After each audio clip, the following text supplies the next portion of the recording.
ദൈവം പലപ്പോഴും നമ്മുടെ ജീവിതത്തിൽ പ്രവർത്തിക്കുന്നത് നാം പ്രതീക്ഷിക്കുന്ന രീതിയിലായിരിക്കത്തില്ല.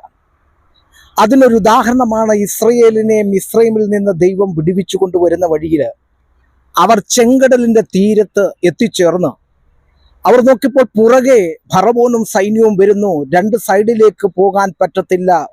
അതിഭയങ്കരമായ പർവ്വതമാണ്, മുമ്പിൽ ചെങ്കടലാണ്.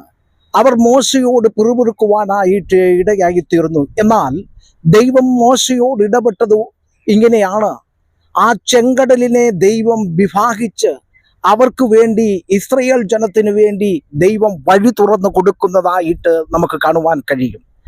പ്രാർത്ഥിക്കുന്നതായ ദൈവജനമേ, പലപ്പോഴും നമ്മുടെ കണക്കുകൂട്ടലുകൾ അനുസരിച്ചായിരിക്കത്തില്ല ദൈവം പ്രവർത്തിക്കുന്നത്. നാം ചിന്തിക്കും, ഇന്ന രീതിയിൽ ദൈവം എനിക്ക് വേണ്ടി അത്ഭുതം ചെയ്യുമല്ലോ, ഇന്നരിലൂടെ ദൈവം എനിക്ക് വേണ്ടി പ്രവർത്തിക്കുമല്ലോ എന്ന് ചിന്തിക്കും.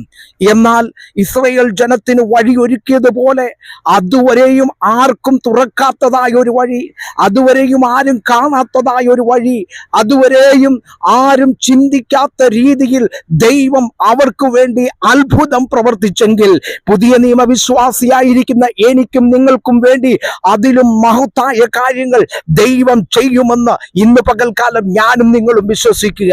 അതെ, അപ്രതീക്ഷിതമായ വഴി, നീ പ്രതീക്ഷിക്കാത്തതായ വഴി, നീ ചിന്തിക്കാത്തതായ വഴി, നിന്റെ ജീവിതത്തിൽ നീ കണക്ക് കൂട്ടാത്തതായ വഴികൾ ദൈവം നിങ്ങൾക്ക് വേണ്ടി തുറക്കുവാൻ പോകുകയാണ്. ഈ 2026 ഇത് വിശ്വസിക്കുക.